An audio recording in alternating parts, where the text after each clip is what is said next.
Day Dawns ARKS! Welcome everyone to your weekly Phantasy Star Online 2 podcast recorded live on August 8th, 2020. I'm one of your hosts, PrinceBrightstar, and with me is Zance21. Go ahead and say hello.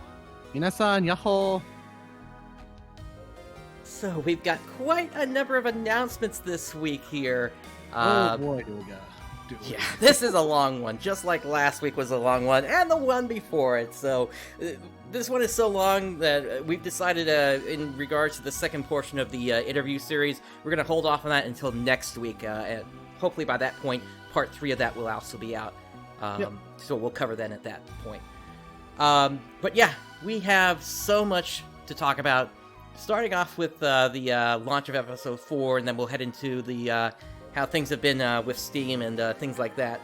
But before that, we need to talk about our gaming weeks. Have you been doing anything else, Zance? I've been falling with a bunch of guys that look like beans. I'm afraid I don't get the reference. Fall Guys. It's recently came out, and I've been trying it out. It's free on PS Plus for this month, by the way. If you have a PlayStation, you have PS Plus, get it. It's really fun. But on PC, there's been a lot of server issues.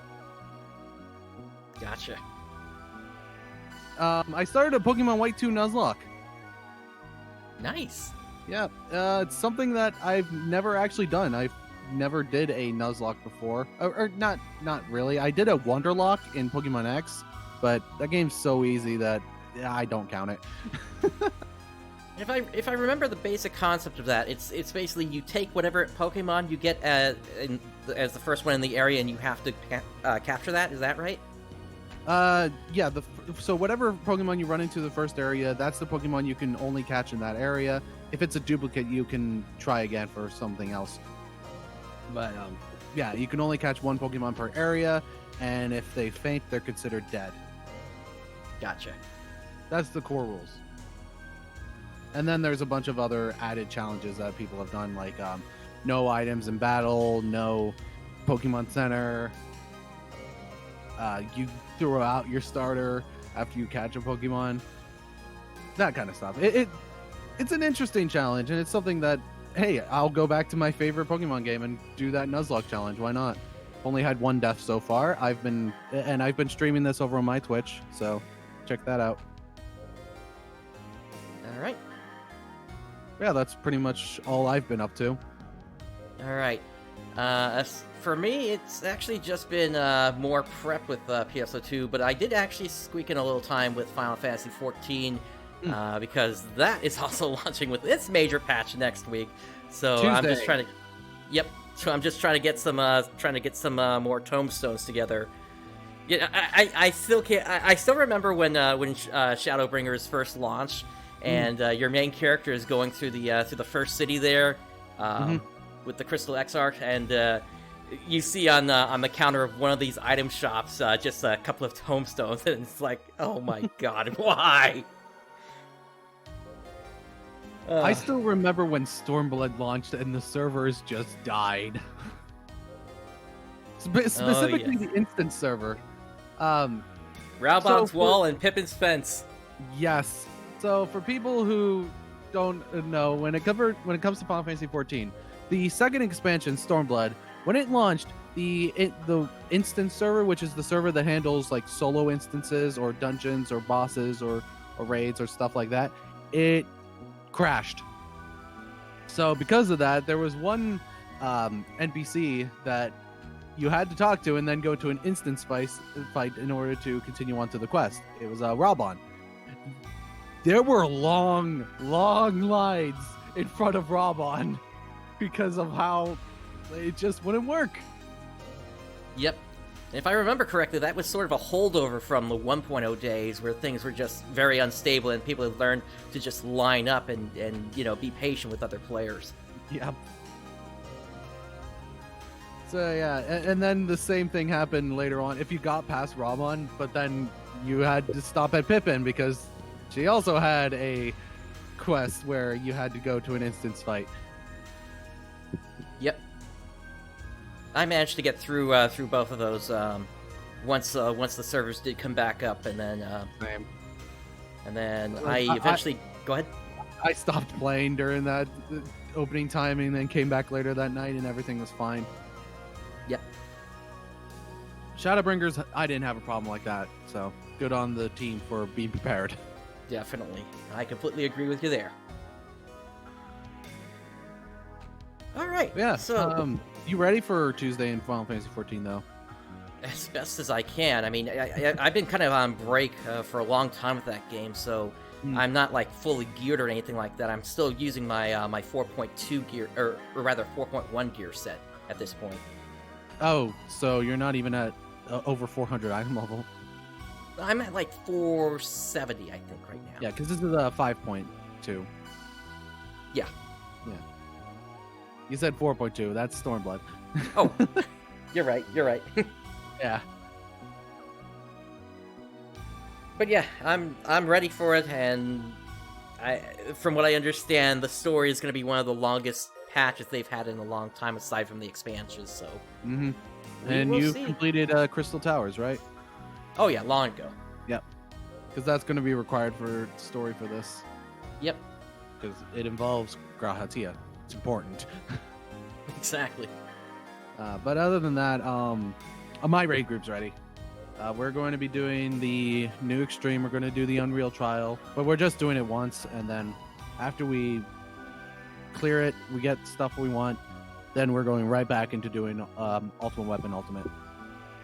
Yeah, this is kind of a quiet patch in terms of really hard content. At least until the front opens up with the new Relic series. Mm-hmm. But that's going to be like later on in this patch. Yep. And I'm excited for that. Yep. Biggest one is biggest thing I'm excited to do on Tuesday is the Unreal Shiva. Gotcha. That's gonna be fun. Yep. And are you checking out the new 24-man as well? Oh, definitely.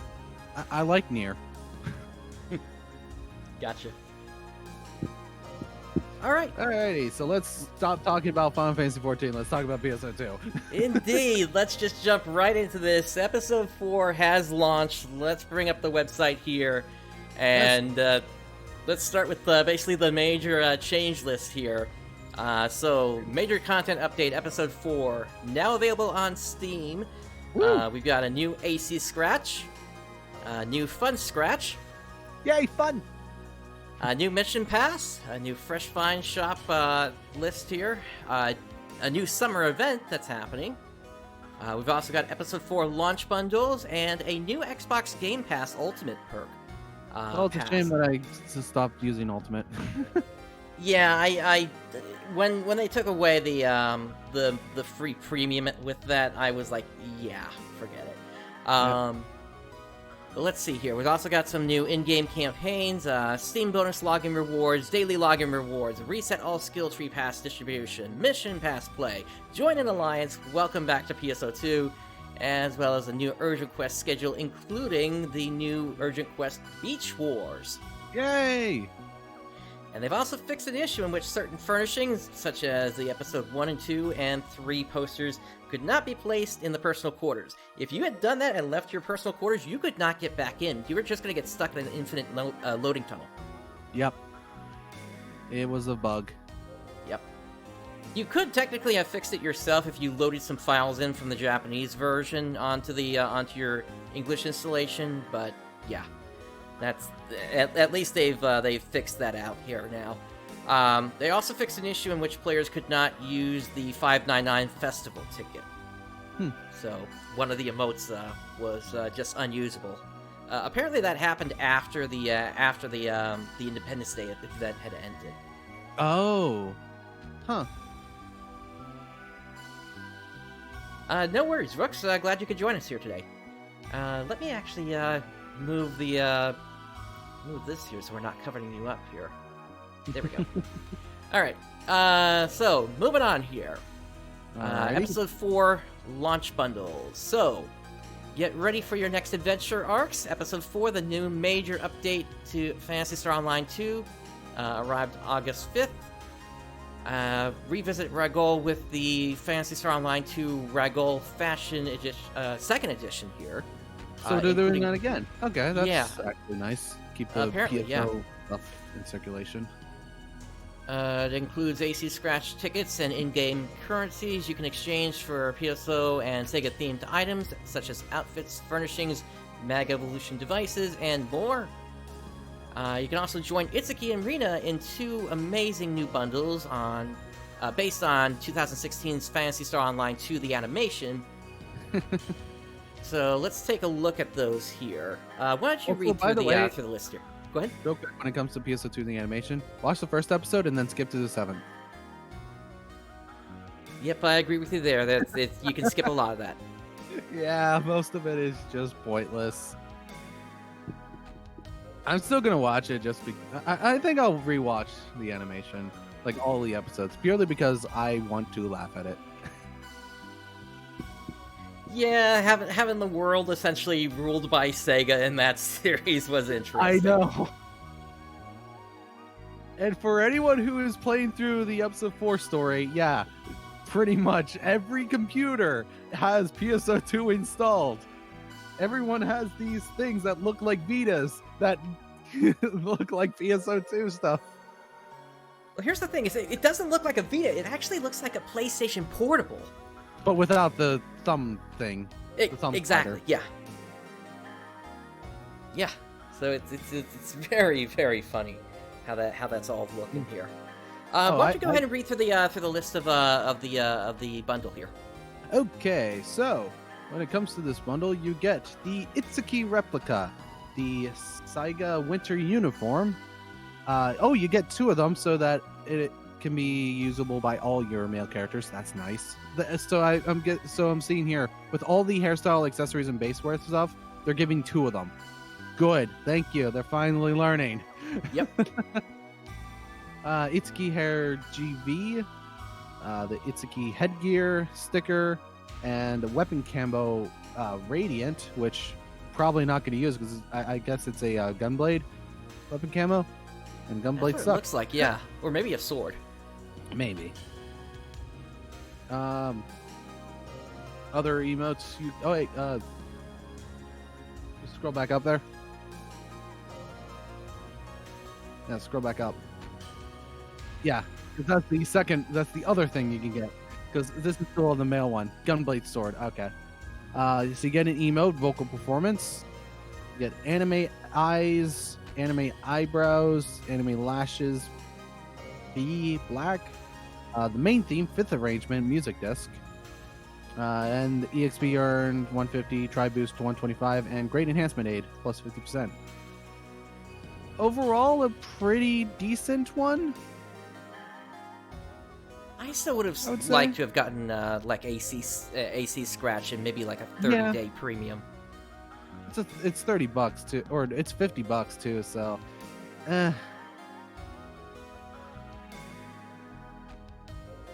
would have liked a bit more out of that.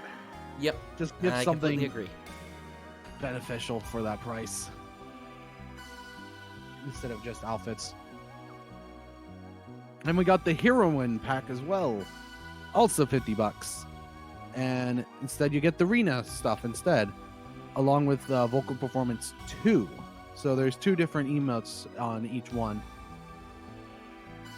and it looks like you get a twin machine gun weapon camo instead. So looking at that down here. Oh yeah, and the academy that the characters go to is called Saiga. Yep, Saiga Academy. Good job on that name, Sega. Good job. Yep. Proud of you. Anyway, we got Rogue Old Fashioned 2nd edition. It's basically the same thing as the 1st edition. Yep. You get 10 Metal Memories, ARKS Badge Black, and 12 AC Scratch tickets. Yep.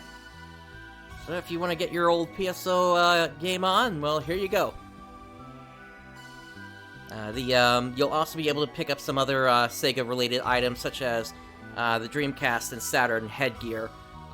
If you with this pack, since it does come with that ARKS Badge Black. And when it comes to the original PSO, Humar represent. You cast over here. I've actually started getting back onto the original PSO on the Affinia server. started leveling a Ramar. Gotcha. Yep. Because I figured, okay, I've been playing Humor almost the entire time on Affinia, and I really don't have any other classes leveled, so I might as well level up a Ranger. Yep, if you can get yourself a frozen shooter, you'll be all set. Oh, definitely.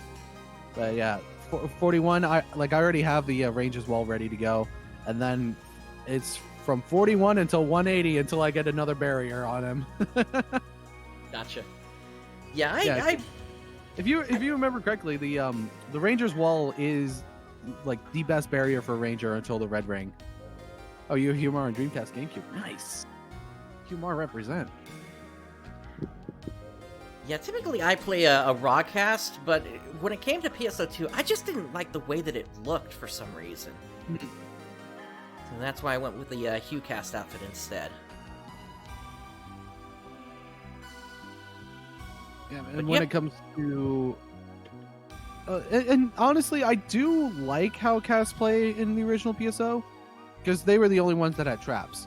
And ice traps, they're godly. Oh yeah, that and confusion traps. Mm-hmm.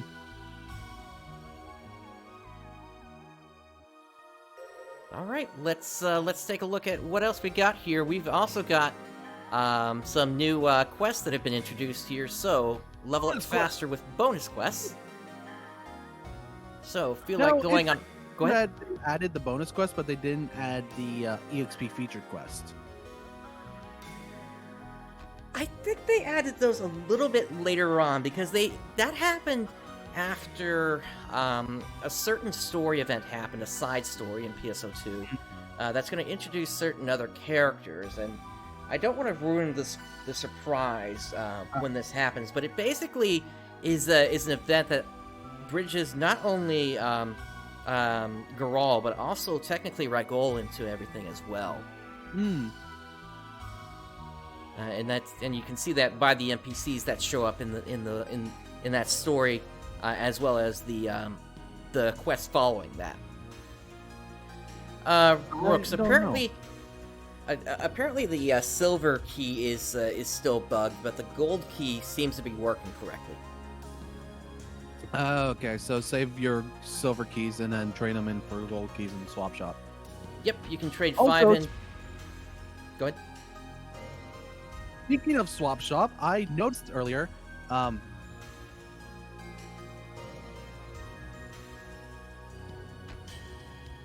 sure if I lost you there or not. Alright, yeah, I might have lost you here, but I think I know what they were going to talk about. When it comes to crafting, the person that helps you upgrade your audio, or not your audio, your different materials through the different tiers of materials, that person is for some reason missing. Apparently, you can. Alright, okay, now you're back. Okay, there we go. Side bug out on me. What? Oh, are you there? Yes, I'm there. Okay. All right. Okay. Yeah, I was. So what I was gonna say about the swap shop, apparently now star weapons for X cubes. So are there 14-star weapons available now? I think so, technically, through one of the urgent quests that we're going to be talking about a little bit later. Well, actually, I guess we can just talk about it right now. When you go through the story, there is a certain point where you get to after certain things have happened, and one of the antagonists kind of gets really pissed off about everything. Shortly after that happens, there's going to be a quest that shows up in your side story section of episode 4 that gives you a trigger to the Yamato fight. Even before it showed up on the urgent quest schedule. You can do that right now. Which is very interesting. It is, and if anything, I would say it's probably an oversight on Sega's side, because they obviously did a lot in how they changed up episode 4, because the story does not go all the way to the end of episode 4 this time. And they've been a little bit more conscious about what's in the game and what isn't in the game. For example, they have removed any reference to being able to slot rings into your units. Have you noticed that? Yeah, I have. And apparently it's still bugged. Yeah, so it's like they added stuff that they didn't actually intend to add in, and they couldn't take it out until like the major episode 4 patch had happened. Mm-hmm. But yeah, so if you want to get a shot at that fight now rather than waiting, just go through the story and keep an eye on your side stories for when that pops up. Yep. All right. Going back to bonus quests here. So where do they come from? ARKS HQ rewards operatives who perform exceptionally well, so one way to have a chance at bonus keys is to clear recommended quests at A rank or better. There's a reason ARKS HQ wants you to do these quests, so it behooves them to reward you for it. And where do they go? Bonus keys are consumed upon the start of the quest. If you disconnect from the server or abandon the quest, the key will not be returned, so make sure you're ready. And timing is everything. The goal of the bonus quest is to take your enemies down quickly. This will help you earn the largest amount of experience, Masetta, and items. Give this goal, these bonus quests will have time limits of usually 10 minutes, some are 4 minutes, and I believe that's the rappy one. Yeah. There are no level restrictions, so you can jump into them right away. However, these must be undertaken as solo ventures, so no alliance members or partner characters. Don't start running these until you're at least level 75, folks. Yeah, because at that point, EXP gain is pretty hard to do, so doing it once you're at the level of trying to push yourself to get to cap, that's when the best time to use the keys are. But Here's the thing, keys have a time limit on them. Save your silver keys. Don't use them, except for the Magatsu ones. You use those. But when it comes to the Tokyo Silver, don't use them. Save them up until you have 5 of them, and then go to the swap shop and trade them in for a gold. It's going to be far, far better for you. Yep. And then when it comes to the goods, a great variety of items can be found in these quests, besides weapons and units, with a tendency to be on the rarer side. Such items can include crafting materials such as minerals and jewels from various planets. Some ARKs have even reported receiving star gems and astrocyte after completion of these quests. Astrocyte, of course. To the star gems, that's Magatsu. Yep. Yeah, definitely Magatsu on that. Yep. And that's why I say use your silver Magatsu ones, because they give you 10 star gems. Yep. And when it comes to those, don't worry about having. You can just go ahead and use an AIS from the start there, because you get 99 of them. Yep. So just pop it up, use the laser, get out of it, pop it up, laser, get out, pop it up, laser.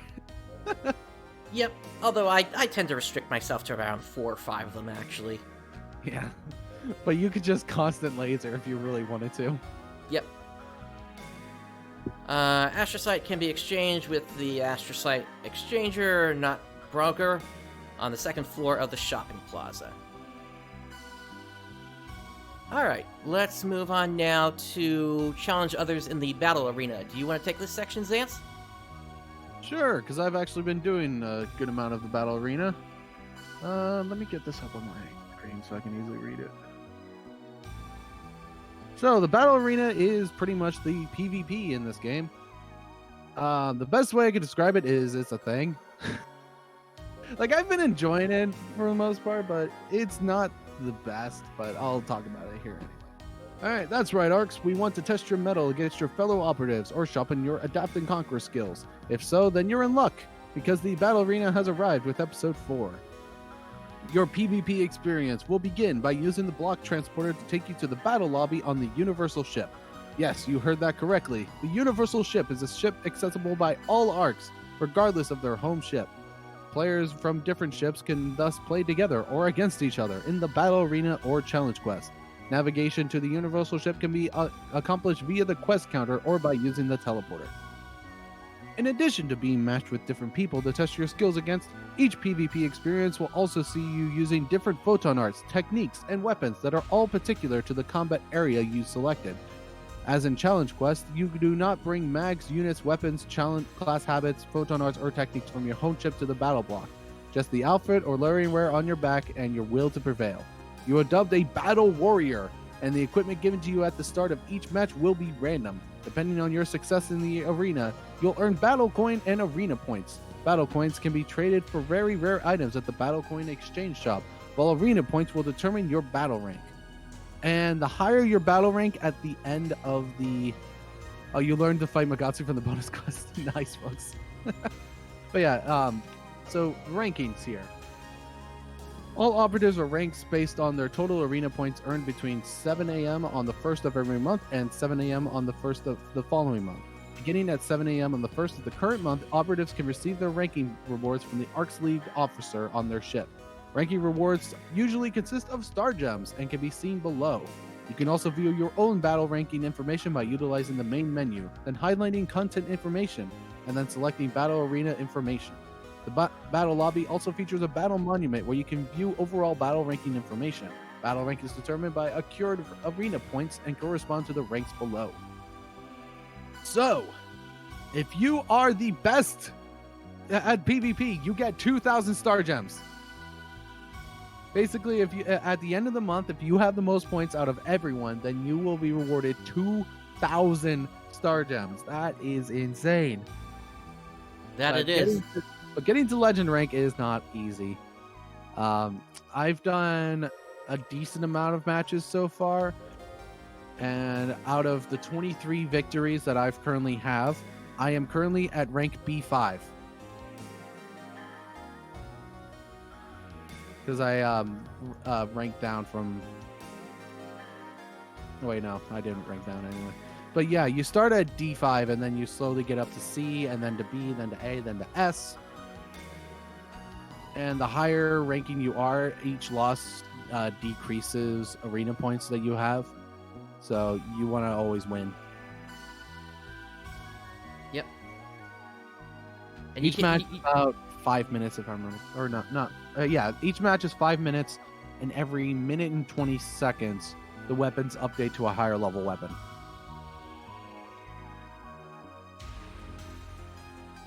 Yep. It's a pretty interesting game. It's a thing. Like, depending on how your ping is, and depending on how the game decides how hit detection is, sometimes you'll be able to easily take out other enemies, and other times enemies will just appear out of nowhere and knock you out in one hit. Yep. Anyway, ranked matches. These ranked matches basically what you'll be doing all the time.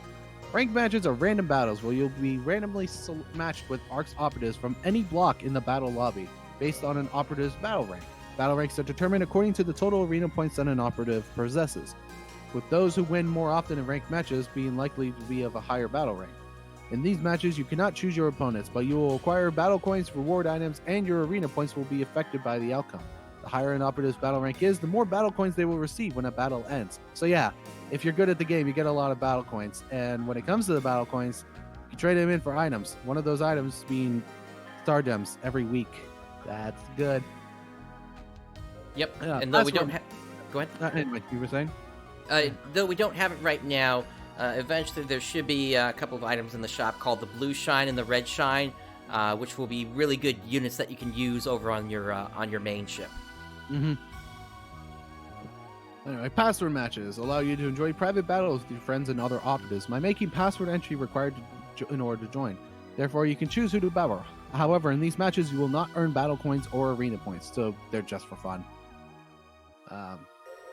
And yeah, the 4v4 VR arenas are the only ones selectable by password matches, which I believe that's what JP currently has just normal for the battle arena, right? The ranked match? The 4v4 arenas. I thought it was still 6v6. Okay. But it's no longer the emblem scramble thing? You know, it's been a while since I've actually checked it out. I'll have to check. But here, Emblem Scramble. This is basically the main mode you'll be doing to get the arena points. Consists of 12 operatives who selected the quest at the same time in the selected field map. You can't select the field that you're going into. You just randomly get selected. The operatives will be split into 2 teams, the red and blue team, or red and blue union. Each operative will earn emblem points, and when the allotted time has passed, the team with the most total emblem points will win. Teams will each consist of 6 arcs, and weapons are randomized. When an operative is defeated, the vanquisher will steal 10% of the vanquished player's points. And after 4 minutes pass in the fight, you will see which ones on each team have the most points. So usually it's best to aim towards the ones that have a number above them, because then you'll get the most points out of them and get the most points awarded to you. Yep. Anyway, Battle Coin Barterer Ralph on the 2nd level of the shopping plaza has a few neat items available for the right amount of battle coins. Here are a few. Rappy Suit! It costs 100,000 battle coins, I think. That sounds right, and it's the Rappy Suit Mini, not the Rappy Suit that everybody apparently got. Yeah, actually, I think the Rappy Suit everyone got is a mini. I don't know. But yeah, you get Rappy Suit Mini, and they're just showing 3 different rewards you can get here, but there's a lot more you can get. The Battle Twin Daggers is one, Rappy Makeup is another, and the featured emote they're showing off is Ninja. But there are more. They also have the limited exchange for that, which every week you can get at most 100 Star Gems every week. In total, it's going to be about 3,000 battle coins. It'll be 1,000 for the 5 10s, and then 2,000 for the 10 5s. Yep. So there you go. Finally a way to consistently get some Star Gems in the game. Yep. Instead of always just having to do outfits, because outfits are starting to get way too expensive. Agreed. Now that everybody knows their value. Mm-hmm. Oh, the one everyone got is regular sized? Okay. So yeah, the mini one you'll be able to get through the battle arena. Yep.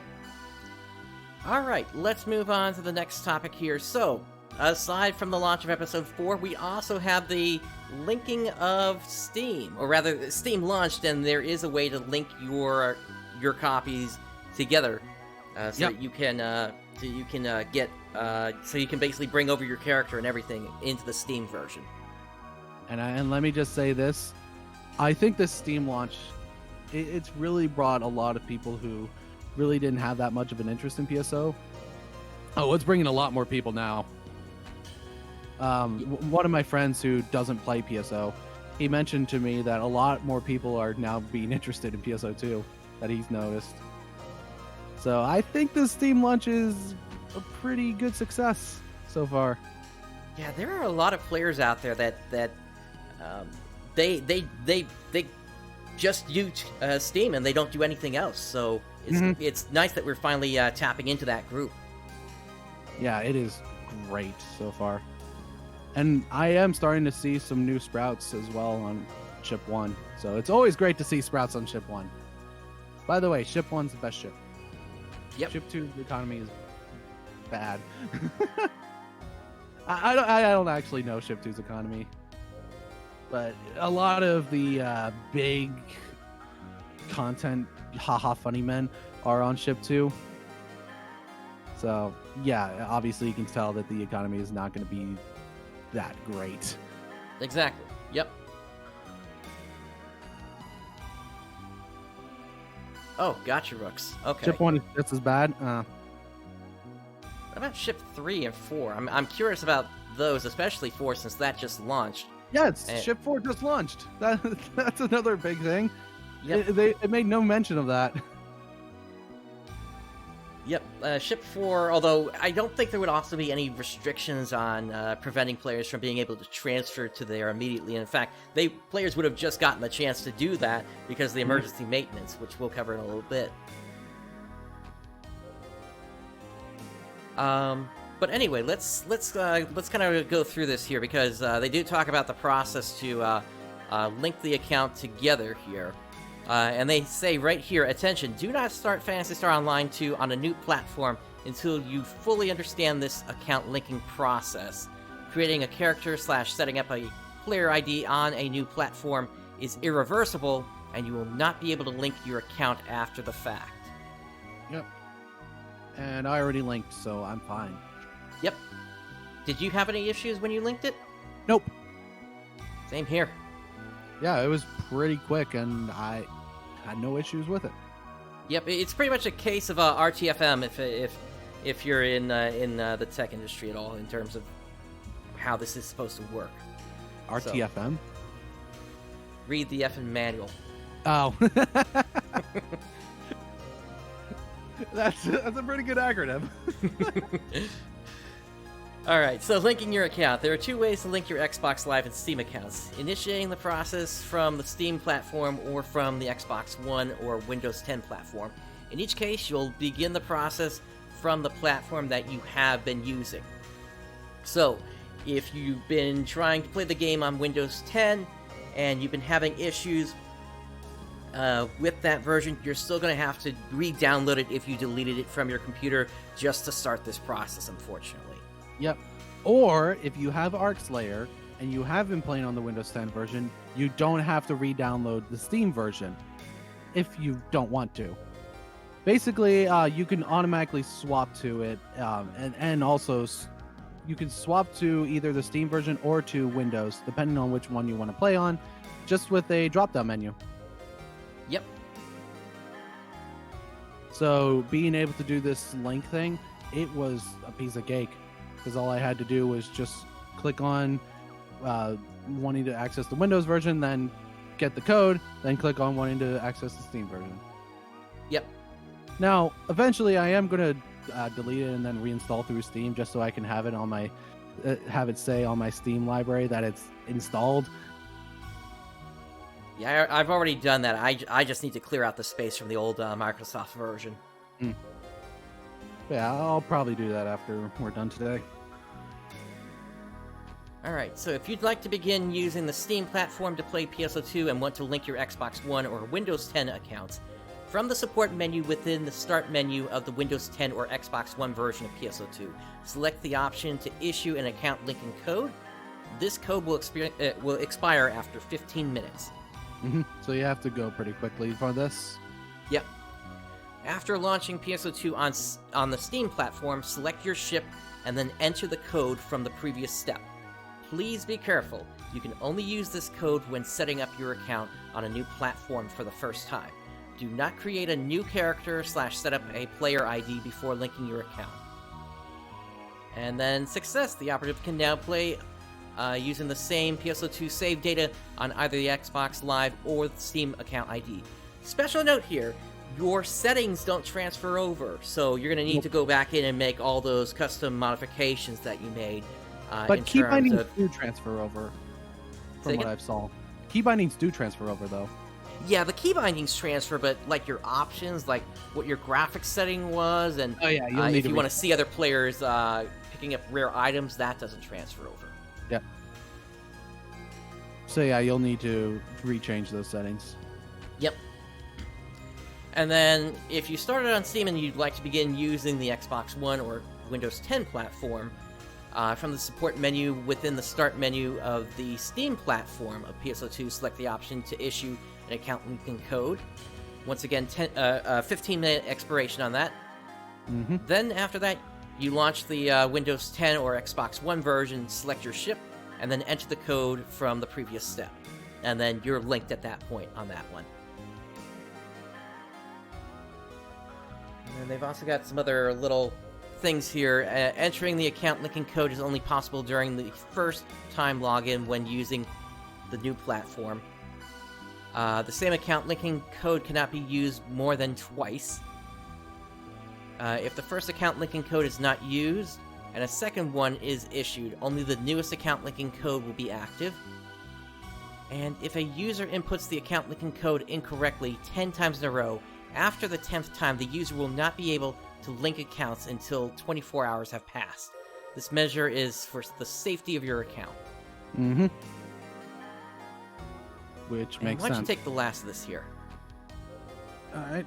Unlinking your accounts from a secondary platform. That's the important thing, a secondary platform. So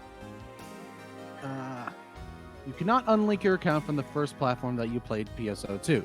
So if you're like me and you started on the Windows 10 version, then you cannot unlink from that. You'll always be linked on that version then. This process is non-reversible, so make sure that you really want. Make sure it's what you really want, operative. In each case, you'll begin the process from the secondary platform you would like to discontinue using. So if you, like, for some odd reason, if you would want to unlink from the Steam account, then you would have to launch the Steam version to then unlink it. Anyway, log into PSO2 from the Steam platform using the Steam account you would like to unlink. Select Unlink Account, and okay. Sorry about that. That's fine. Confirm your desire to unlink your account by entering the specific key in the confirmation window and selecting yes. Your PSO2 saved data on your Steam account will be deleted. So yeah, it's irreversible. And if you'd like to discontinue usage of the Windows 10 or Xbox One platform, and it's not the original platform you used to connect to PSO2, log into PSO2, select Unlink Account from the Start menu, confirm the desire, and then it's deleted. So yeah, that's how it's done. Yep, so for those of us that started in the closed beta way back in March, basically we're stuck on the Microsoft platform as our home platform, essentially. Yep. Not sure if this implies that they're looking to launch on other platforms by issuing a code more than twice there, but I guess we'll have to see on that front. Alright, so with that, we also had, of course, the Steam launch rewards. Now, we had kind of covered this last week already, but we also have a new set of rewards as well. So, if you log in between maintenance on 8.5 and ending on September 29th, you're also going to get yourself the Valgante, looks like a fist weapon camo, or are those maybe boots? I'm not sure. And then you also get the Marlin head, which is an accessory that you can put on your on yourself. Fish head. Yep. And anybody that has... Go ahead. It's such a stupid fish head.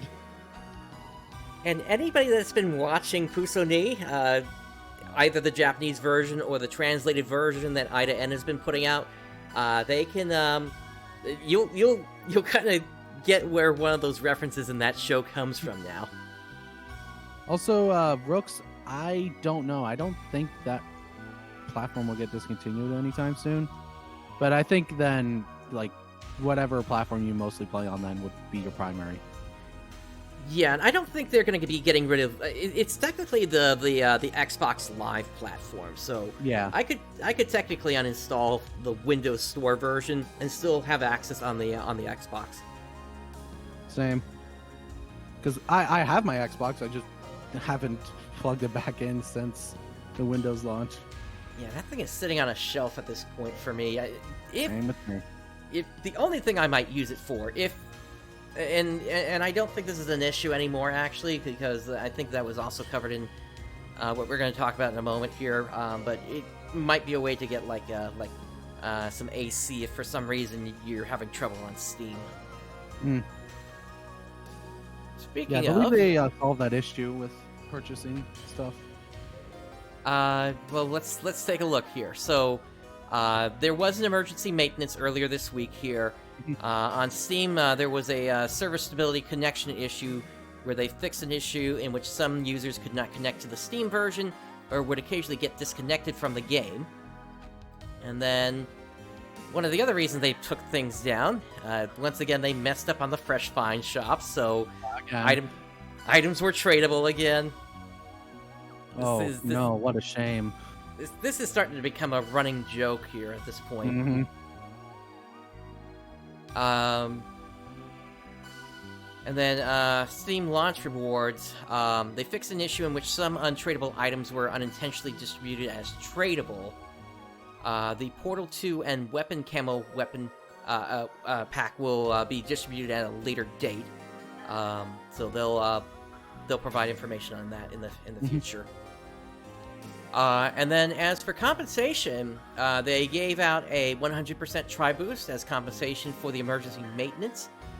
They distributed another tri-boost plus 100% as compensation for the server issues. And since the deadline for receiving the following campaigns coincide with the emergency maintenance, they're extending the deadline to 8/18, 1 a.m. for the following campaigns. The Party Play campaign, the Enhanced campaign, and the Urgent Quest Trigger Present Destroyer Barren Blossom Trigger. And one other thing I should note is that anytime there's any kind of maintenance, whatever time that you have on your premium will be extended. Correct. So anytime, like if a maintenance lasts for 4 hours, then you'll have 4 hours of time added onto your premium. Yep. Yep, that is a really good thing that they do that. Mm-hmm.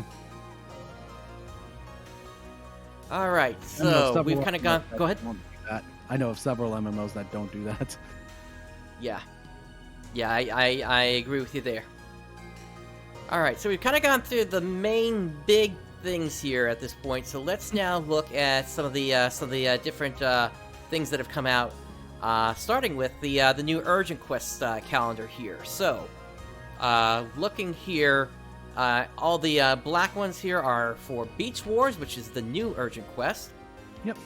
You've got the Mining Base Defense Operation ending in yellow here. So that appears to have ended at this point. If you still need to get some kills on Apprentice for the titles, you can get that by taking them on in the story quest at the end of episode 3. Mm-hmm. You've got Barren Blossom, Destroyer of All. Looks like that ended last week as well. Or rather, on Tuesday. Yep. Let's see here. The Manifested Planet Breaker and the Chant to Cleanse the Calamity once again ended on Tuesday. Chaos Renderer of Tranquility. That we have only 2 instances of it, looks like here. One at 8 p.m. PST today, and then tomorrow at 10 p.m. PST. Then we got Raging Obsidian Arm and the Elder of the Unfathomable Abyss. Why? That's going to be your Dark Falls Elder fight, including their hands, so we got 4 instances of that. Yeah, but the rewards are not worth it at this point. Not really, no. It's eventually what's going to happen is there's going to be a combined version between Elder and Luther, which will at least give you some better rewards than what you're getting currently. Yep. We've also got a couple of concerts going on. One for the special live Endless Story, and then one for the special live Our Fighting. Just a note, even though it doesn't mention it here, if you shout Encore, after the first song ends, Kuna will come back out and sing a second song. Mm-hmm. Oh, that's a big thing when it comes to all the songs. Yep. Well, almost every concert. There are some where that doesn't trigger. Mm-hmm. And Engineer, yeah, I would agree with you there. For early on, Falls Arms are still good for the EXP grind, and getting an Elder Rifle early on is also going to be pretty good. Mm-hmm.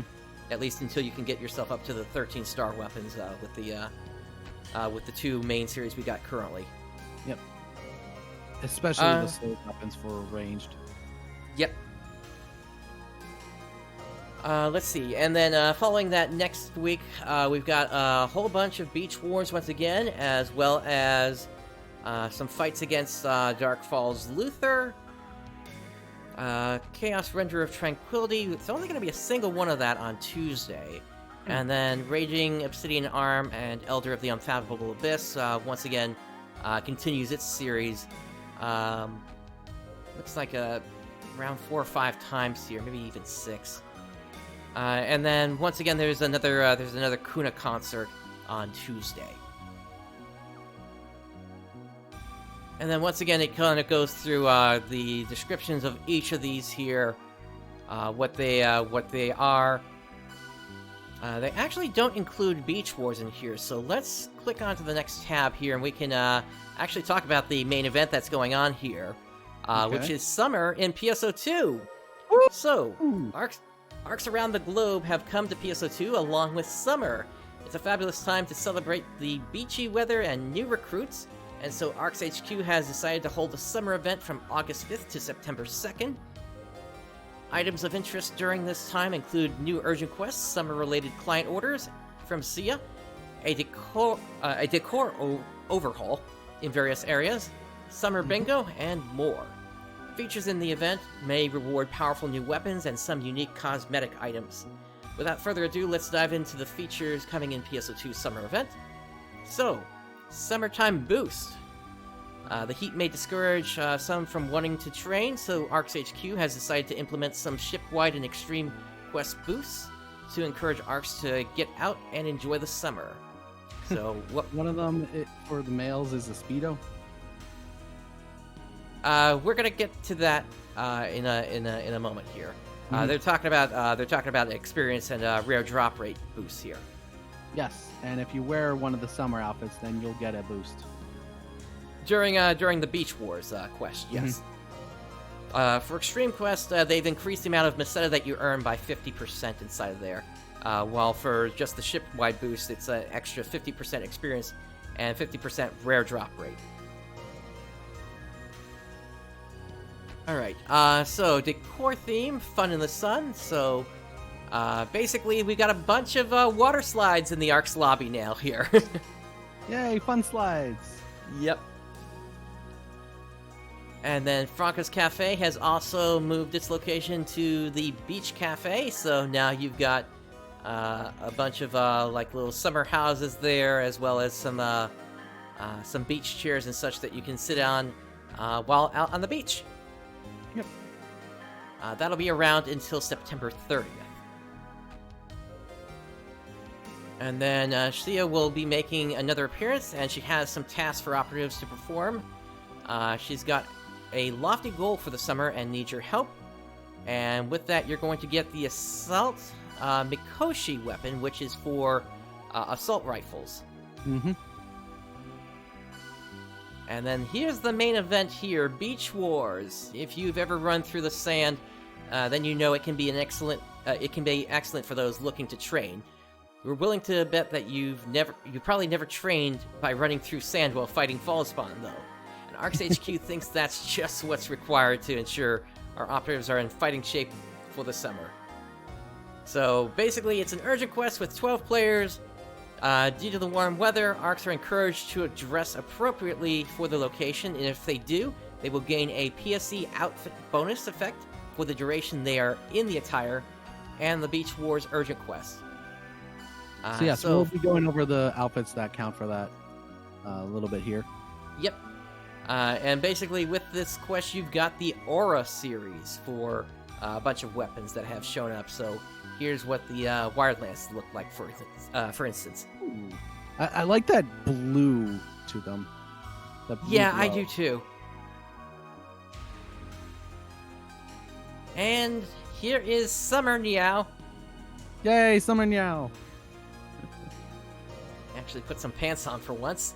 Rappy and Niao's beachy look. So Rappy and Niao are also looking to stay cool for the summer, and recent reports have indicated that their attire has changed to reflect the season. Of course, their nature hasn't changed, so ARKs are directed to carry out their previous orders in regards to their destruction. Reports have indicated they are carrying a few different things lately, so operatives may be able to recover the low-listed items after their dispatch. So, you can get the camo Let's Go Summer, which is a wired lance, as well as the snorkel accessory. And there's also one other weapon camo I think you can get from them. It's a wave board. I think you're right. I just haven't seen it drop yet. It's dropped for me. Okay. There's also the Beach Bingo here. So, Hey, bingo. Basically, you do various assignments on the bingo card, and as you fill that card out, you're going to get rewards. So, some of the rewards include the banana share, the maroon balloon, and the melon balloon. So you can have your melon when you have melon, and marin when you have marin, or marin when you have melon, and melon when you have marin. Yep. Alrighty, let's That move sounded on like now. gibberish, but it makes sense. Definitely. Alright. So we kind of already talked about Beach Wars now here a little bit here. Let's see. Rumor has it that wearing certain swimwear outfits or a summer wrappy suit may give an individual a PSE outfit bonus effect. Yeah, this is pretty much the same thing we just talked about here. Although they do add in how to use the dash panel if you haven't used it before. Okay, here we go. Beach Wars Beachwear. So, basically, there are certain outfits that you can wear, as well as innerwears that you can wear, which will allow you to get that PSE boost One of them effect. is a Speedo for guys. Yep, you got the Speedo. This athletic swimwear is actually on the Fresh Find shop today for 400 star gems. That's not that bad. But yeah, a bunch of Speedos, including the regular version as well as the version without sandals. There's the short wetsuit as well here, and a bunch of Aloha shorts as well.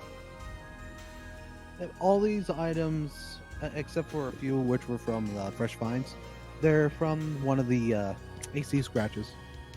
Yep. Same with the female beachwear.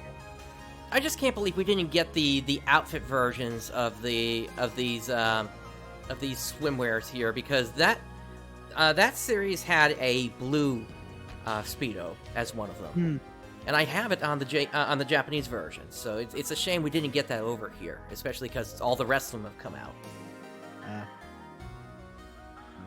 And then of course you've also got your female beachwear here, exotic monokini. Let's see here. The high neck bikini.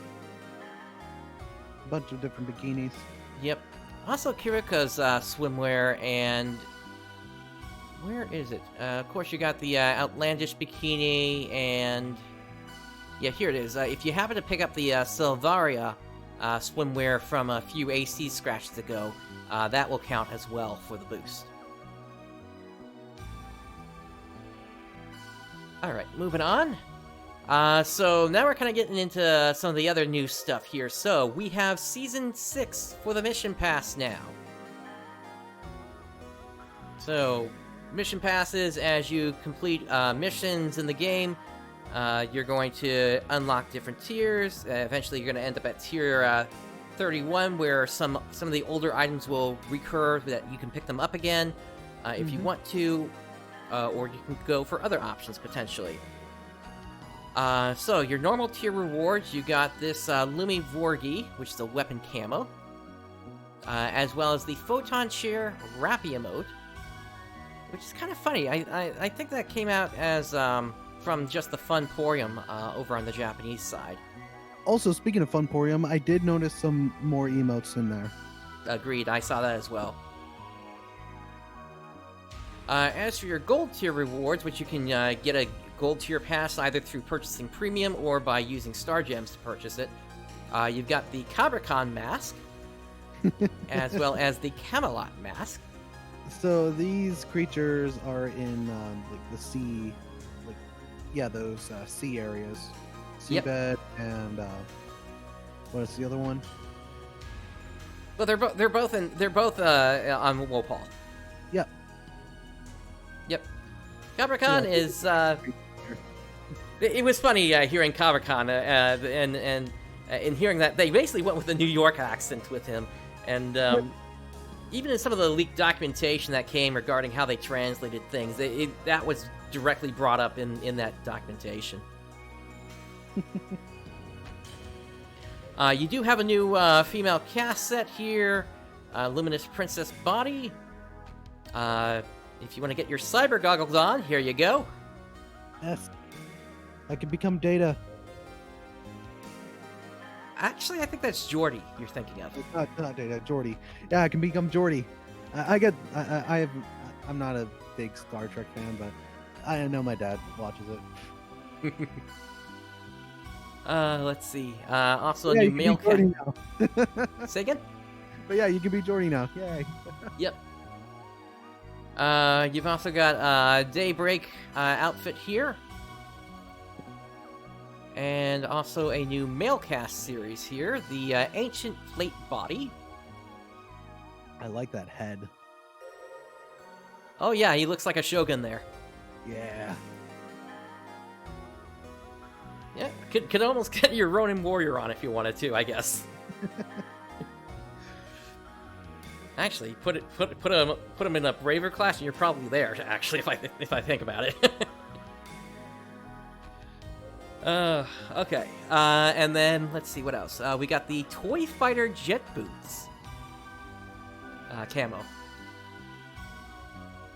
and the Evolution Device Luthie. So if you want to have a Dark Falls Luther hanging over your shoulder, there you go.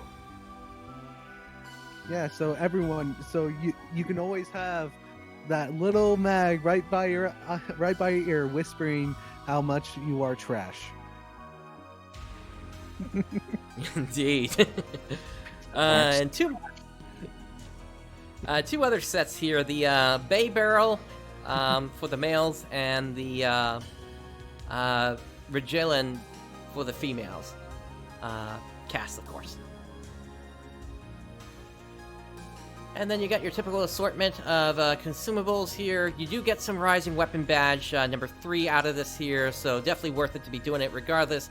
You also get free Star Gem tickets and mission badges. On the gold side of things, Halfscape Dolls, Izane Crystals, mission badges, Tri-Boost plus 100%. More of the Rising Weapon Badge 3. XQs, Photon Spheres, Star Gem tickets. Free Salon passes. A Fix Augment, and a Color Change Pass. Alright. Now, along with that, we do have a new AC Scratch here, so let's go ahead and take a look at what we got here. Yep, this is based on Episode 4 characters. Indeed.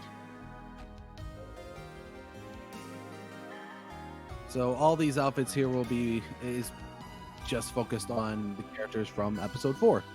Yep, so that was Hitsugi, and now here's Al. Or, oh, if you know him from the Japanese version. Yeah, that's Hitsuki, and that's Hitsuki. Yep, there's Hitsugi again. Baggy t-shirt. The ritual clothes, I think, are from a character named Adam that we haven't actually seen in the story just yet. Or actually, no, I think they are in there. I just haven't come up to them yet. And then the Dressia Oath is Aika's outfit.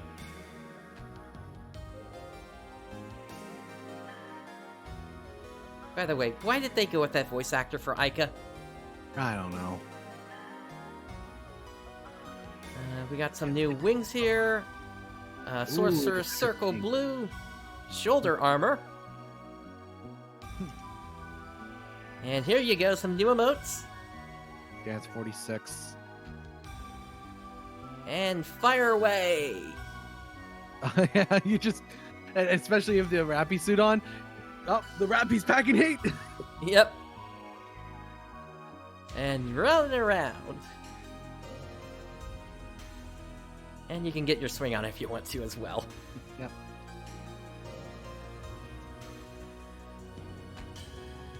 Rooks, they went with somebody that has like no emotion in their character whatsoever. They're the most monotonous characters I've heard in this game, and it's like beyond young Xeno levels of bad. Yeah.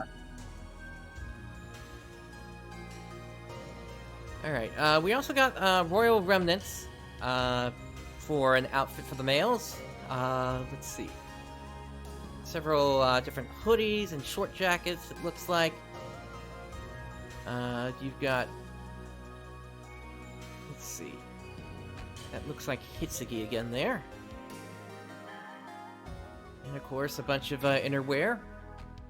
And you've also got new cast parts as well here. The Accordi body for the males. And then the Delmatch for the females.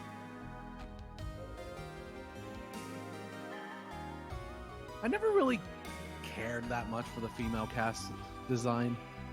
Yeah, same here. They never really looked truly mechanical in their faces. Yeah. They're a bit too humanoid. And then, of course, we got a new assortment of hairstyles here, new eye styles, a foundation makeup, which I'm not really even sure if I can see that here or not. Yeah, I can't tell. You've got the Dressia hat, which goes with Aika's outfit. Mm-hmm. And then, once again, Vivid Wings, and you've got that in an assortment of colors. The rainbow one is, I believe, the most expensive. This one here. Mm-hmm. And then, of course, you got a bunch of hat styles here, as well as ribbons, bunny bands, backpacks, and waist-high plaid shirts. And the evolution device, Katse.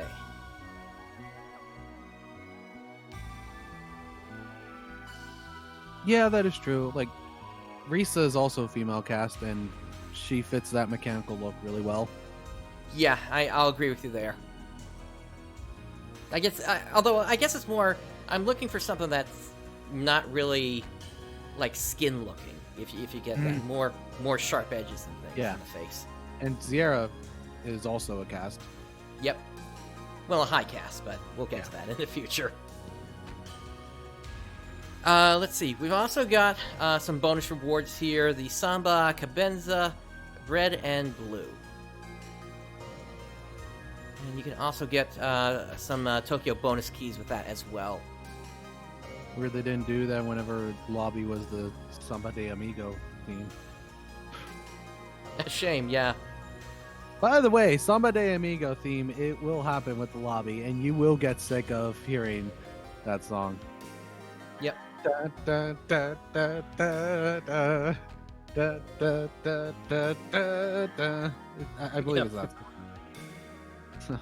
Alright, so we've also got some new stuff in the Fresh Find shop here. So, once again, I mentioned earlier about the athletic swimwear, but you can also get, looks like a bikini here, one-piece swimsuit here, as well as the swim trunks. And you can also purchase the Elder of the U-Abyss trigger as well. Speaking of Fresh Find Shop, they've also made an important addition to it. You can now purchase triggers through Meseta instead of Star Gems. So that is a really nice thing to see. So we'll hopefully see more of those yellow parties running on the ships now. Yeah. And currently on the Fresh Find shop is 3 Elder of the Infathomable Abyss triggers. Which one is that? That's Luther? No, that's Dark Falls Elder. That's just Dark Falls. Okay. So yeah, you can And get that's 3 going to be triggers. the second portion of the fight, not the arms. Yeah. It's close to 4 million Meseta for those 3 triggers, but they're kind of worth it. They are, especially if you hang on to them for a time until we get the ultra hard version of that fight. Oh, definitely.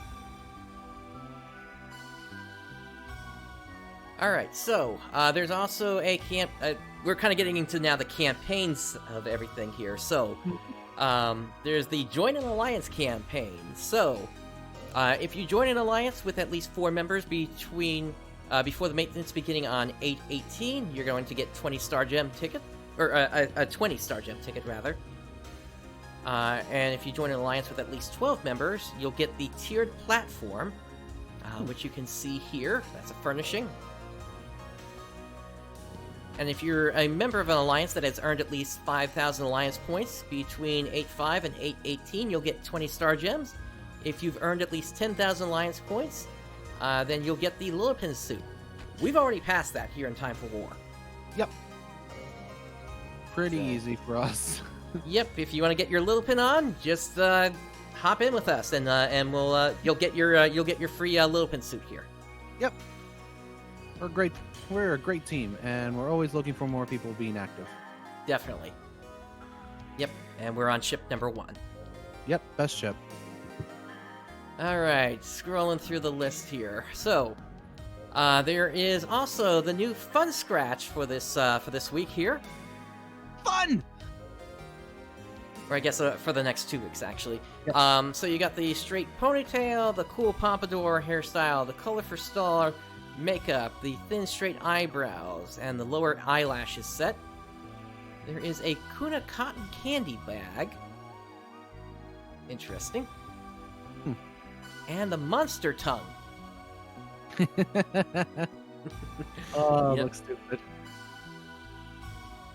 Let's see here. You got portable bamboo.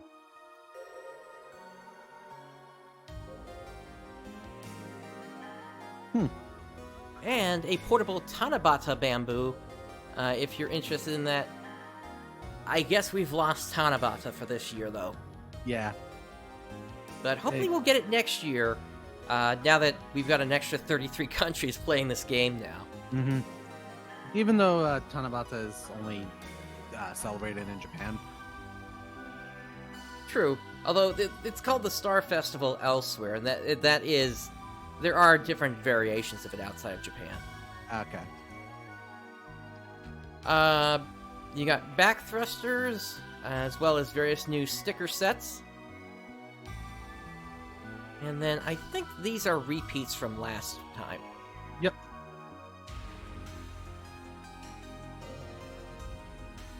Yeah, so not too much new here, although there are some new music discs, it looks like, here, for PSO2 events. Music. Yep. Outrun music, if you want to get that on. And then there is the new Embarrassed emote.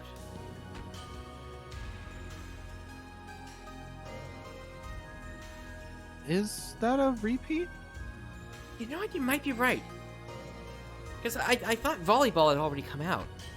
Yeah, no, volleyball is already there, but let me see if that's a repeat. Embarrassed. Okay. Yeah, 'Cause because I that would be should weird have then. Yeah, of course, you can still get your personal shop use out of the Fun Scratch, experience, and Meseta earned, enhancement aids.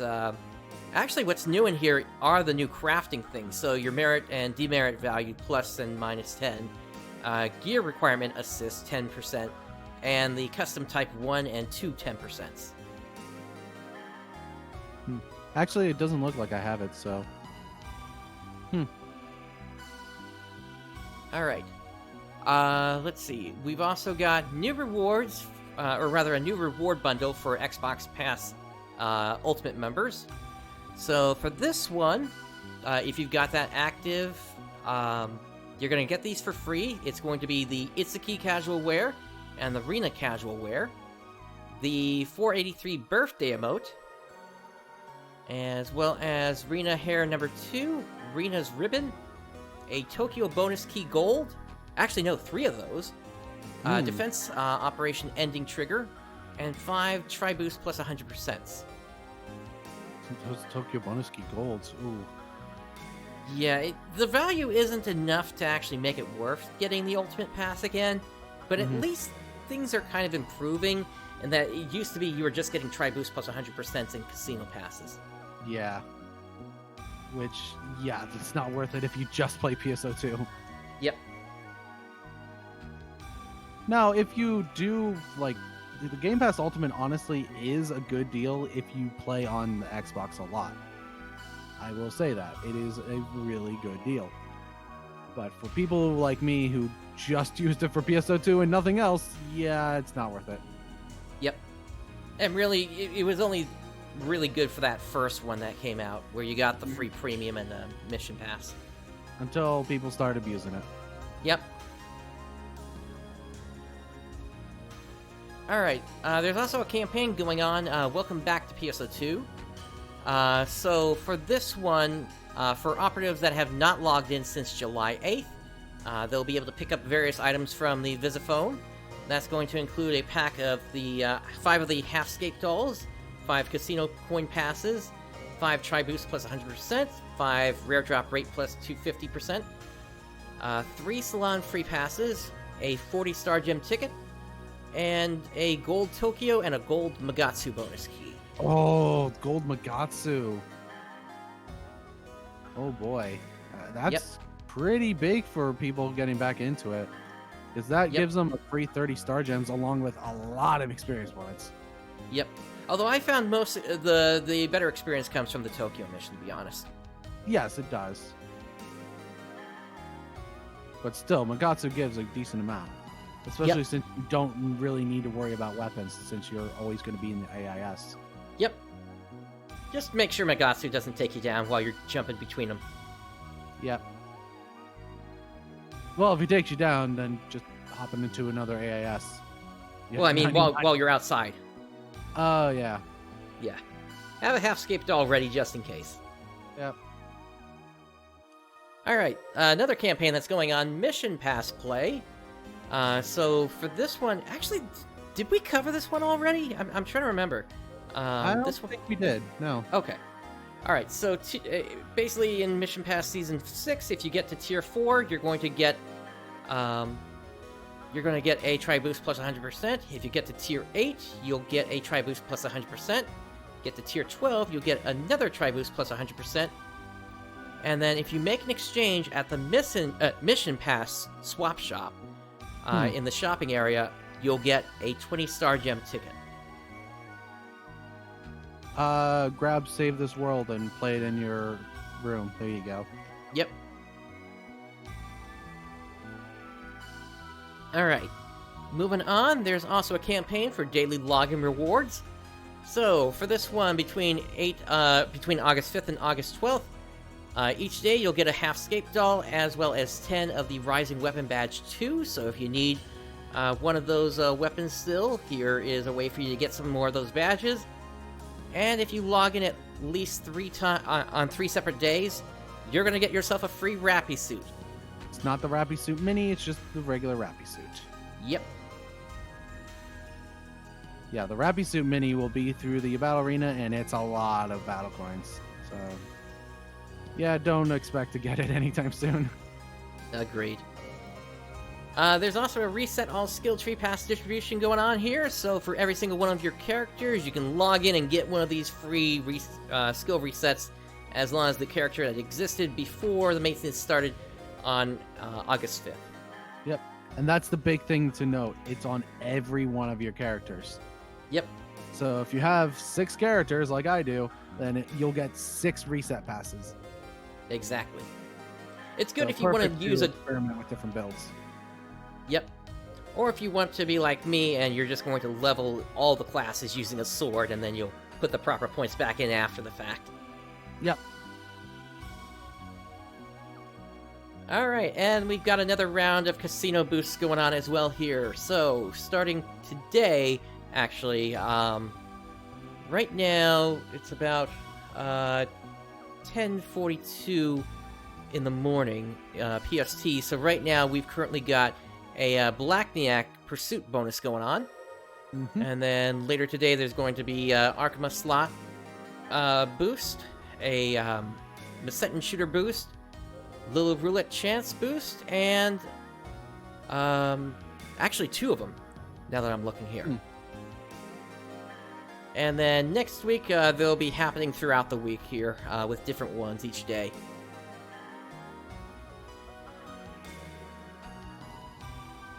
Just easy ways to get casino coins, and it's very good because the limited exchange for casino coins is back in the game, so you can get 50 Star Gems from it every week if you want to. Yes, indeed. So it's nice to finally have that in. Players that have been hanging on to your casino coin passes, this is the time to start using them up so you can get those Star Gems. Yep. And if you have the material storage like I do, look in your material storage just to see how much a casino coin pass is. Because sometimes I forget about it, and I see, oh, I have like 80 casino coin passes. Okay. Yep.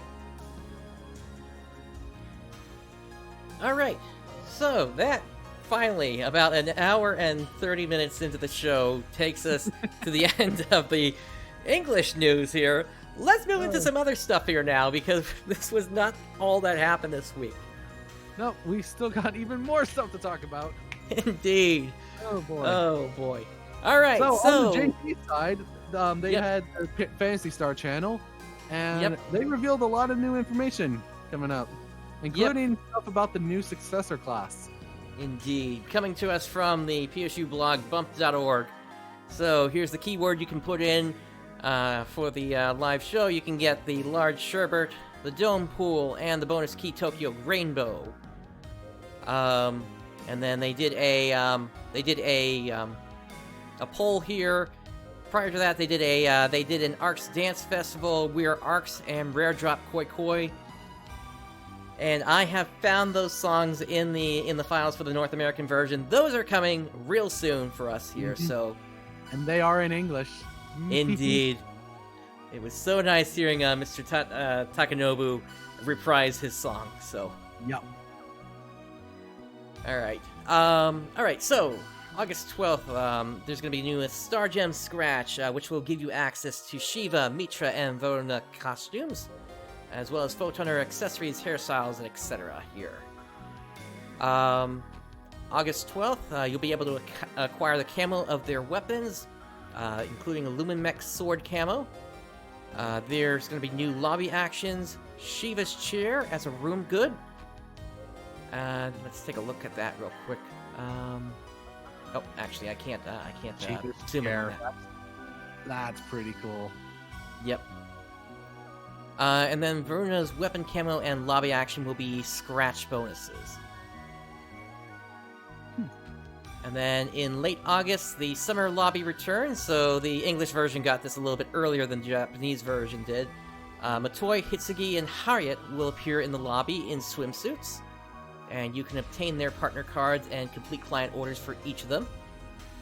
There's going to be also a new evolution device called the Ocha, which is this guy right here, apparently. Alright. Late August, you've also got an AC Scratch Sunshine Summer Resort, so you can get the swimsuits that the three heroines wear and more. And late August, update, the Rappy Mimicry outfit returns from Phantasy Star Nova, so as soon as I see this, I'm like, okay, who put Chocolina in this game? If you don't know Chocolina, she is a character from Final Fantasy 13-2 and Lightning Returns Final Fantasy 13. And she's also in World of Final Fantasy as the shopkeeper. Indeed. Yeah, she's the shopkeeper in the games. Yep. Let's see. There's also going to be a variety of accessories and lobby actions. Let me see here. Oops. Yeah, that's strange. I can't zoom in on this here. Let me try this. There we go. Now we can see it a little better. So yeah, you'll be able to get looks like some blades behind you there, some rings. What else do we have here? New emotes here. One for kneeling down, and then this looks like another dance here. And then late August update, Beach Wars returns as a point collection emergency quest. Defeat enemies around the map to gain more points. And Which we currently have Beach Wars going on. Yep.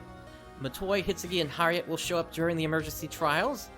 And a new gun slash 15 stars, the Lumigani, will show up. And if we look here, we can also see that they have a different map than we're getting. So it's still going to be a loop, but it doesn't look like you're going to have the same jump pad. All right, yeah, and that then 15-star gun slash weapon is purely going to be for the new successor class that's going to be coming out. indeed. There is a revival of Scratch that's going to be happening in late August as well. Costumes from the episode 1 to 3 NPCs will return, as well as lobby actions for Katori and Eucritia.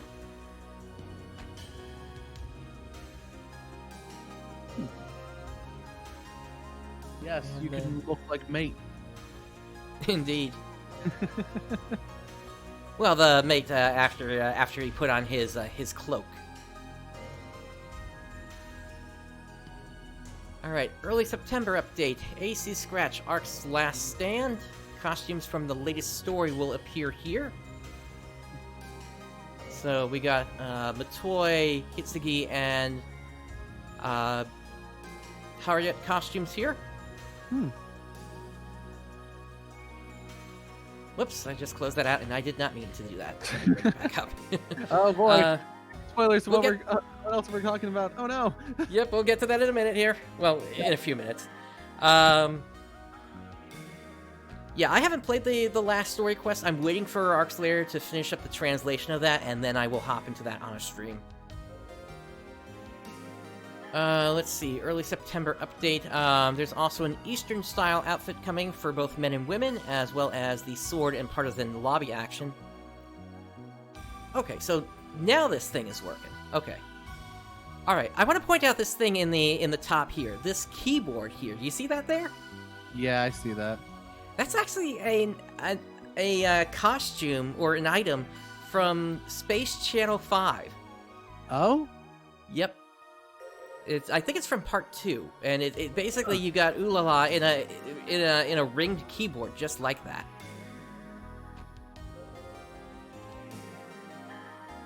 Interesting. Yep. I should replay Space Channel 5 sometime. There's apparently a VR version that came out. Oh really? Yeah. So I need to try that out at some point as well. Let me look that up here.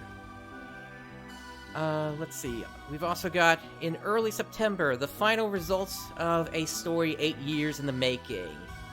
So see the thoughts and feelings of everyone after the fighting has ended. So this is essentially going to be an epilogue to the entire Phantasy Star Online 2 story. Mm-hmm. So... And then in early September... 5 VR. Interesting. Yep. And early September, new emergency quest, Primordial Glare of the Void.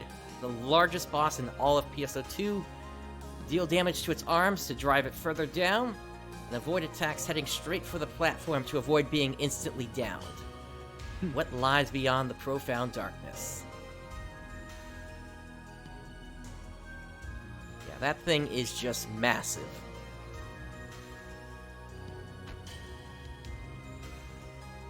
There's also going to be a new weapon series, which is kind of surprising, actually. The new 15-star series, the Ager.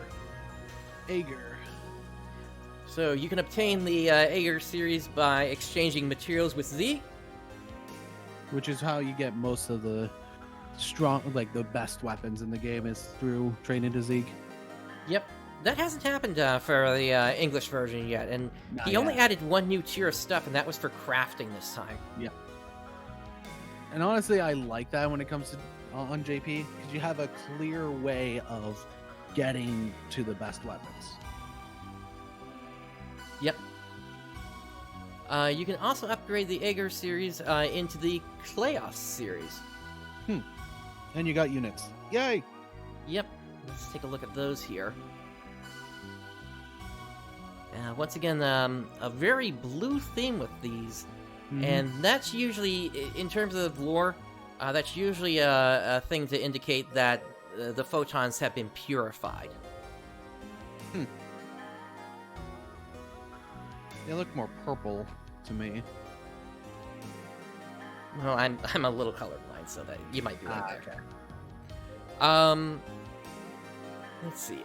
We've also got the Oracle Moonlight collection from September 9th until October 21st. Outfits just right for autumn.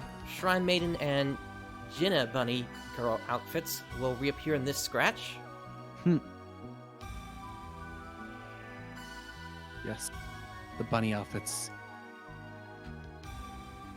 And then there is an SSSS Gridman collaboration coming.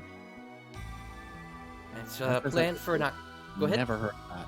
I have Neither never have heard. It's planned for an October release, and items based off the main characters will show up in the game, and lobby actions based off of Gridman will also appear. Alright, the big news that came out of this here, aside from everything else. The Luster class! Woo! They finally got a name. Yep, this is a class designed just for Gunslashes only. So, it is the 4th successor class, and is a high-speed action class that utilizes Gunslashes. It does not have access to techniques, however, it will have support techs through special actions and class skills.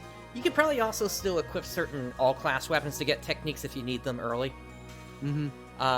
It has 3 different elemental styles it can swap between, and when it's used as a subclass, it enhances regular gun/slash combat.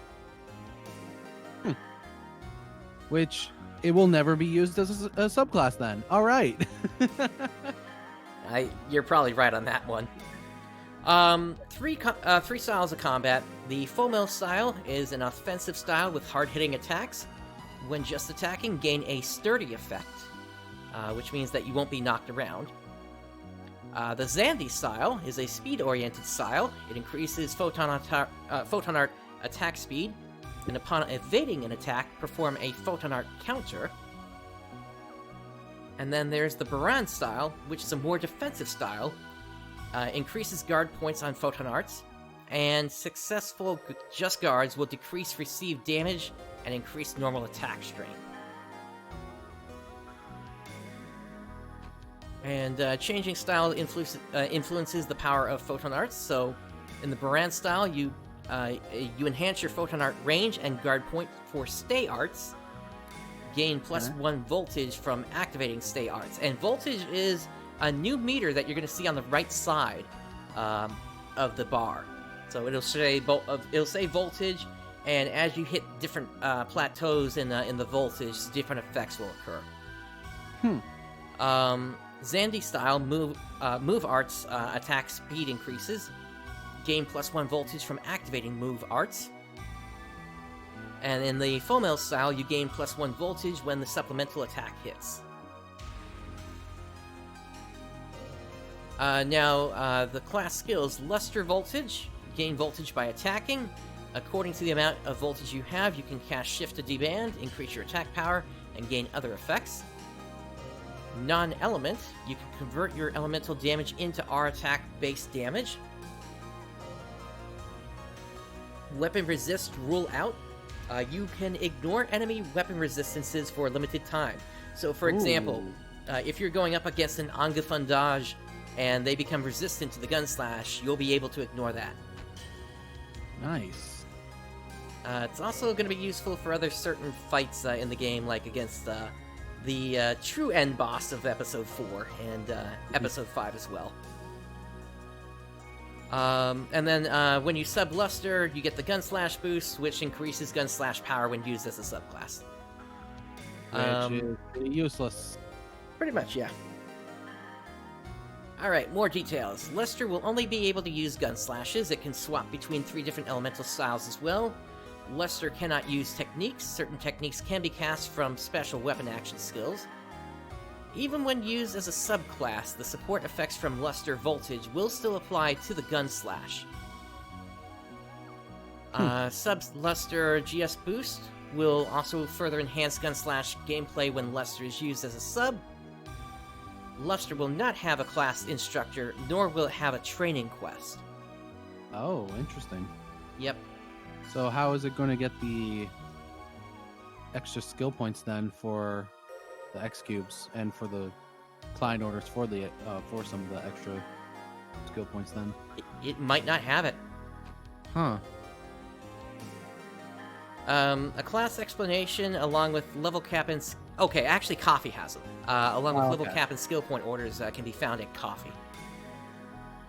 But to me, this is kind of telling of the fact that they're kind of starting to wrap things up as well, and that they didn't want to bring in like a new voice actor or anything like that.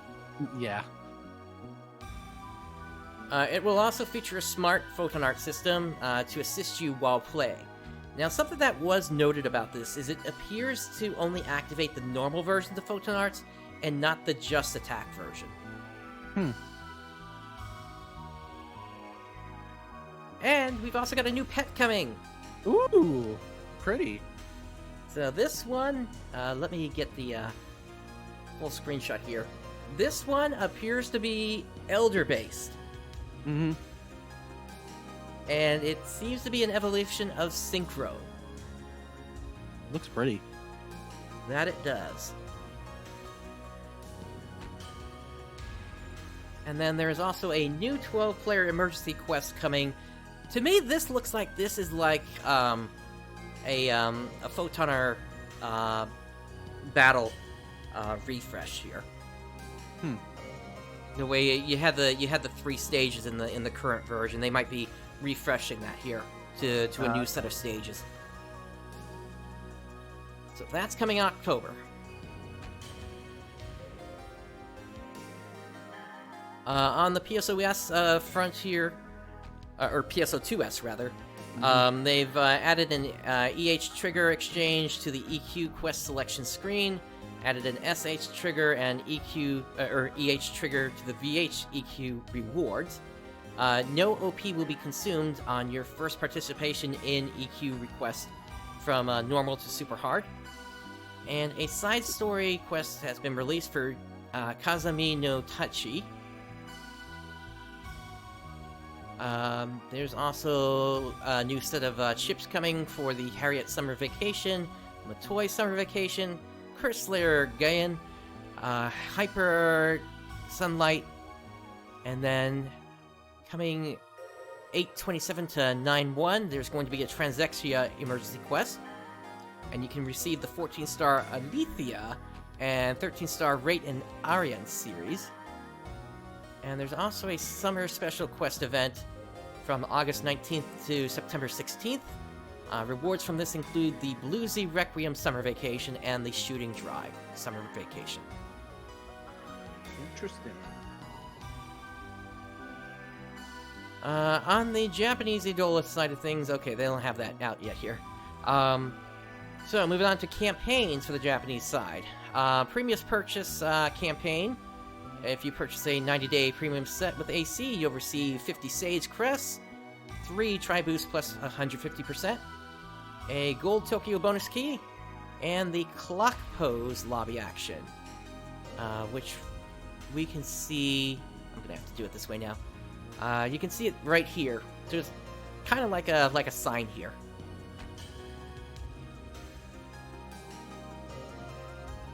And then there is the Road to Luster campaign.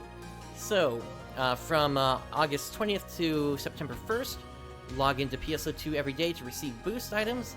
After 5 logins, you'll receive a bonus key Tokyo Rainbow. And then there is a quest link boost from August 19th to September 2nd. You can clear the campaign quest to receive points and level up your quest boost. The link quest will then receive a rare drop rate boost according to the boost level.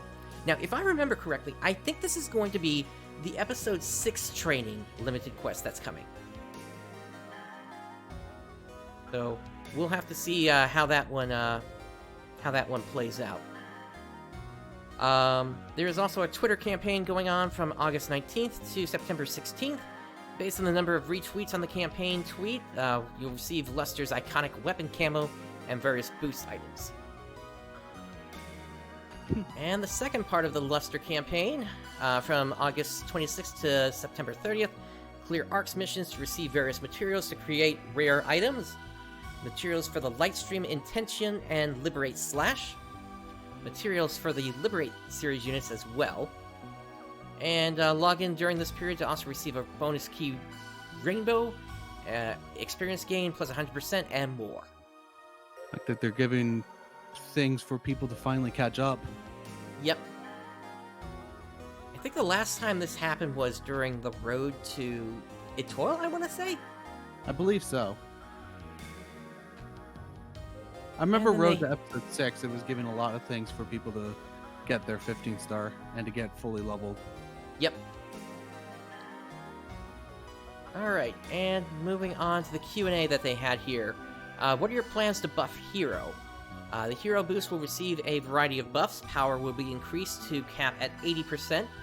The damage loss will be reduced to 20%. So whenever you take damage as a hero, you lose power until it builds back up. Hero counter will now recover 20% of that power back. Oh, that's nice. Yep. And weak critical will also be increased. Yes, more buffs for Hero. Yep. At least Hero's not stupidly broken as it was back when it first launched. Agreed. Does breaking Execor's parts increase module drop rate? No, it does not. No. And what of Emmers and Grinnis? There will be more ways to get them. So those are items that you trade in to get some of the current weapons in the game.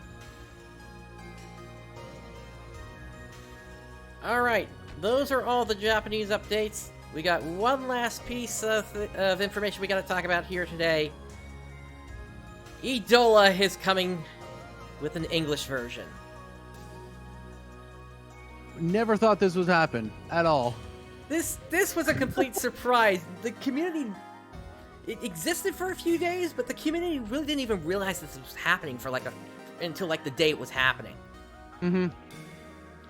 So this is, yeah, nobody would have expected this. And from chatting with one of the developers, it looks like their the development house for this is based out of Shanghai, but it's a version that's going to be available throughout the world, basically, aside from countries where it's banned.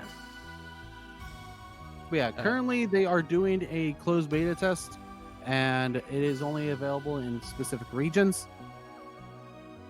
Yep. Although, if you're able to, go ahead. It's like the C region, Brazil, and somewhere else. I just know of those two being confirmed. Yep. Although, if you're able to locate the 8-pack and sideload it onto your Android phone, you're able to get in without any regional restrictions. Yep, it worked perfectly fine for me. Yep. Those of us that have been using the Japanese version since it launched have been doing the same thing this whole time, basically. Now, there are some errors when it comes to some of the translations, and also when it comes to technical errors. Calling Dark Falls Dark Phallus. Now, here's the thing about that, and I do need to make a point about this. That is actually the correct way to say it. Yeah. And the only reason we have Falls is because that was the name that existed long ago on the original Phantasy Star. Yeah, the original Phantasy Star. And it changed to Dark Force, but then that mistranslation was then converted back to Dark Falls for Phantasy Star Online, because that was what was originally in the first game, and that name has stuck ever since, at least when it came to the English version. And I mean, if you look elsewhere in the series, you can kind of get how all this happened. You've got, if you think Dark Falls, and then you've got Phantasy Star Universe with the Seed and things like that. It's always been there as innuendo, but it's been sort of lost to the English world, if you will. So, and probably for good reason, so that the games could even be released in the West in the first place. By the way, they took out the bath scene. Yeah, they did. I was a bit upset about that. The English versions, the voiceovers do exist, so if you look, you can find it on YouTube.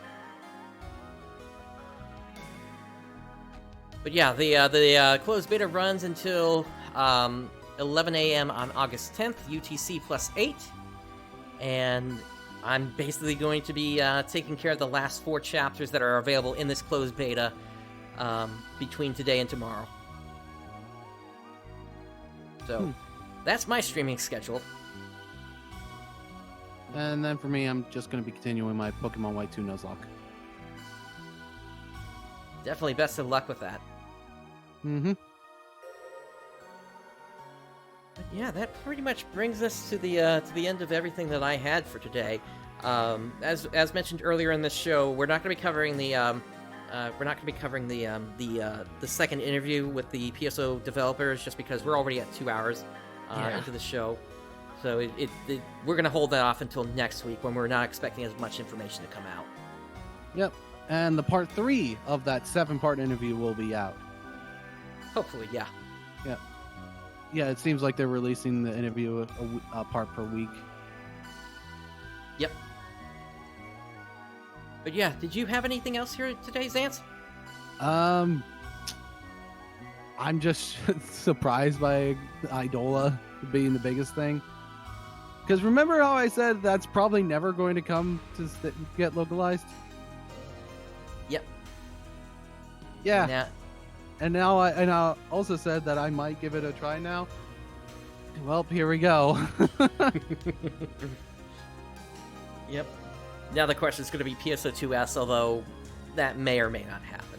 Probably not, because we already have the S items. Yep. Yeah, it would just be purely for the story at that point then. Also, when it comes to Idola, one of the people on the Idola Discord, that's one of the main people running it, official staff. It was, what was his name again? Knight of Games, I think? Or Lord of Knights, maybe? Knight of Dream. So, Knight of Dream. He's actually answered a lot of things, a lot of general questions that we've had. When it comes to linking to PSO2 NA, they're talking with Sega to currently get that working. Because it does work on the JP side, obviously, but they're trying to get it to where they can link this English version with the NA server. Yep. And technically, it's been rebranded as the EN or English servers now at this point. Yep.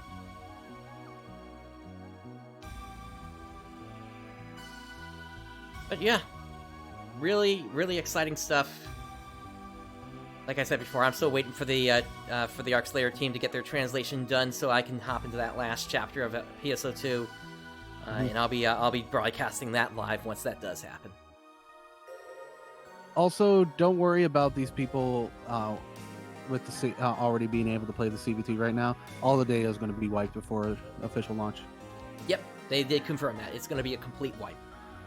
Mm-hmm. Alright, so with that brings us to the end of our show here today. On behalf of Zance and myself, thank you for joining us today. Day has dawned. Have a great day, everyone. Johnny.